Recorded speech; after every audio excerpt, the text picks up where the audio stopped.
Signs your child might be struggling. Unchained with Yensum. We all want our kids to thrive, to be happy, to be successful. But sometimes life throws curveballs. Our kids might start acting out, struggling in school, or just not seem like themselves. Today we're going to talk about the signs that your child might need extra support. If you find this helpful, hit that like button and subscribe to the channel so you don't miss out on future videos. Let's make sure no child feels alone in their struggles.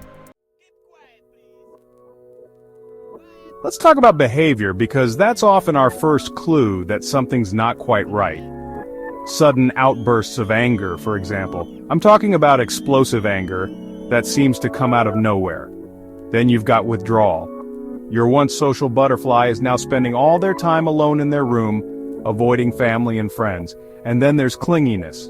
Your child, who used to be fiercely independent, now won't let you out of their sight. These changes in behavior, they're not just phases. If you're seeing these signs, it's time to take action. Let's talk about school. When a child who's normally a good student starts struggling academically, there's usually a reason behind it. One of the biggest signs is difficulty concentrating. They can't seem to sit still, they're easily distracted, and their homework takes twice as long as it used to. Then there are the consistently poor grades. They're putting in the effort, but the grades just aren't there. And finally, there's the avoidance behavior.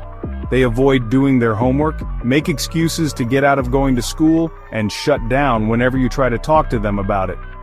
Early intervention is key when it comes to academic struggles. Let's talk about emotional distress. One of the most obvious signs is frequent crying. Another sign is low self-esteem. They put themselves down, talk about how they're not good enough, and compare themselves negatively to others. Excessive worry and anxiety are also major indicators. They worry about things that other kids don't even think twice about. They have trouble sleeping, have physical symptoms like stomach aches and headaches, and might even have panic attacks. Talk to your child, listen to their concerns, and don't be afraid to seek professional help. Early intervention can make all the difference. Sometimes emotional distress manifests itself in physical ways. If your child starts complaining of physical ailments, but the doctor can't find anything physically wrong, it's time to consider stress or anxiety. One of the most common physical symptoms is stomach aches. Headaches are another big one. Then there are the changes in eating or sleeping patterns. They're either eating more than usual or have lost their appetite completely. They're having trouble falling asleep, waking up in the night, or sleeping more than usual. And finally, there's the constant fatigue. If the doctor gives your child a clean bill of health, consider the emotional and mental factors. Social interaction is crucial for a child's development.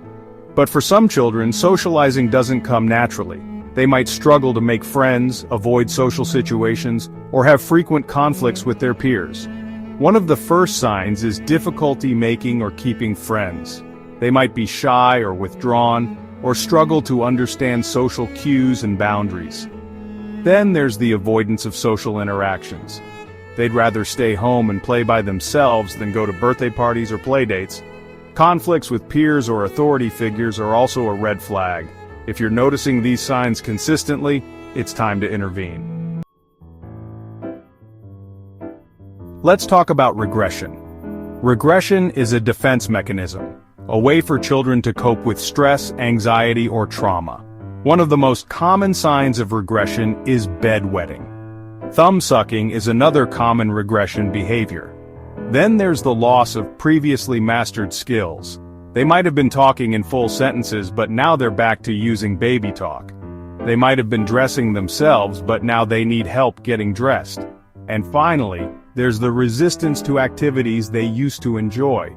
Talk to your child, try to understand what's causing them stress or anxiety, and don't hesitate to seek professional help. Look, parenting is a journey and it's not always easy. There are going to be bumps in the road, challenges to overcome, and times when you feel like you're just barely holding it together. But you're not alone. Have you faced similar challenges recognizing when your child needed extra support? Share your experiences in the comments below. Your story might be exactly what another parent needs to hear. We're all in this together, and sometimes just knowing we're not alone can make all the difference. And don't forget to like this video and subscribe to the channel for more parenting tips and resources. Let's create a community of support, where no parent feels alone and no child feels unheard.